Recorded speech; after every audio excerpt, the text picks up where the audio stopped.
അടുത്ത തിങ്കളാഴ്ച മെയ് 4-ാം തീയതി എല്ലാവരുടെയും ജീവിതത്തിൽ നിർണായകമായ ദിവസമാണ്. കണക്കുകൂട്ടലുകളും ഊഹാപോഹങ്ങളും എല്ലാം അവസാനിപ്പിച്ച് യാഥാർത്ഥ്യം പുറത്തു വരും.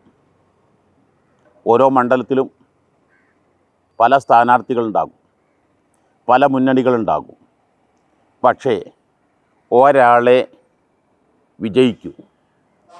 ഈ വിജയം ആഹ്ലാദിക്കണം. പക്ഷേ അത് പിൽക്കാലത്തെ വിജയത്തിന് വിഘാതമാവരുത്. പണ്ട് കാലങ്ങളിലൊക്കെ പറഞ്ഞാൽ വെള്ളത്തിൽ എഴുതിയ പോലെ എന്ന് പറയാറുണ്ടായിരുന്നു. ഞാൻ എന്ത് ആഹ്ലാദ പ്രകടനത്തിൽ ആരെ തെറി പറഞ്ഞാലും അതങ്ങ് മനുഷ്യ മനസ്സുകൾ മറന്നു പോകുമായിരുന്നു.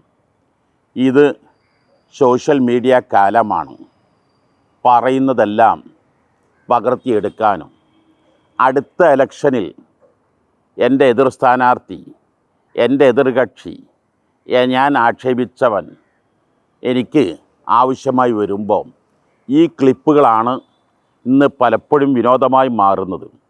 നമുക്ക് എതിർ സ്ഥാനാർത്ഥിയെ, എതിർ പാർട്ടിയെ വ്യക്തിഹത്യ നടത്താതെ നമ്മുടെ സ്ഥാനാർത്ഥിയുടെ ഗുണങ്ങൾ പറഞ്ഞു, നമ്മുടെ പാർട്ടിയുടെ നേട്ടങ്ങൾ പറഞ്ഞു ആഹ്ലാദിച്ചുകൂടെ? എന്തിന് തൻ്റെ കൂട്ടുകുടുംബങ്ങളെ, എല്ലാം ഒരു കൂട്ടുകുടുംബങ്ങളല്ലേ, എല്ലാം നമുക്ക് വേണ്ടപ്പെട്ടവരല്ലേ? ഇവിടെ എതിർ സ്ഥാനാർത്ഥി, ഇവിടെ എതിർ മുന്നണി, തൊട്ടടുത്ത് ഒരു മുന്നണിയാകും. കേരളത്തിലെ മുന്നണി കൂട്ടായ്മയല്ല തമിഴ്നാട്ടിലുള്ളത്, തമിഴ്നാട്ടിലല്ല കേരളത്തിലുള്ളത്.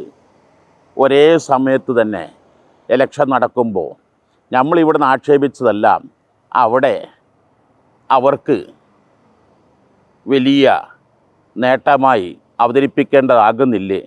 ഇവിടെയാണ് നമുക്ക് ഊഹാപോഹങ്ങളൊക്കെ അവസാനിപ്പിച്ച് നമുക്ക് യഥാർത്ഥ റിസൾട്ടിൽ തൻ്റെ സ്ഥാനാർത്ഥിയുടെ ഗുണമേന്മകൾ പറഞ്ഞ് തന്നിൽ അർപ്പിച്ചവർക്ക് നന്ദി രേഖപ്പെടുത്തി.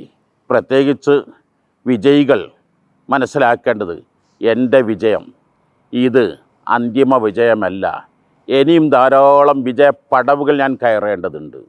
ഒന്നൊന്നായി ഞാൻ മുന്നേറേണ്ടതുണ്ട്. ഇവിടെയൊക്കെയും എനിക്ക് വിജയിക്കണമെങ്കിൽ എൻ്റെ എതിർ സ്ഥാനാർത്ഥിയുടെ സഹകരണവും കൂടി എനിക്ക് വേണം, അവരുടെ കൂട്ടായ്മ കൂടി എനിക്ക് വേണം. അവരെയും കൂടി വശീകരിക്കുന്ന രൂപത്തിൽ അവരെ ചെന്ന് ആലിംഗനം ചെയ്യാനും അവരോട് സൗഹൃദം പങ്കിടാനും അങ്ങനെയായിരിക്കട്ടെ നമ്മുടെ വിജയപ്രകടനങ്ങൾ. ആരെയും പരിഹസിക്കാതെ, ആരെയും പുച്ഛിക്കാതെ, അവഗണിക്കാതെ എല്ലാവരും ചേർത്ത് പിടിച്ചുകൊണ്ട് നമുക്ക് അഭിനന്ദിക്കാം, നമുക്ക് സന്തോഷിക്കാം.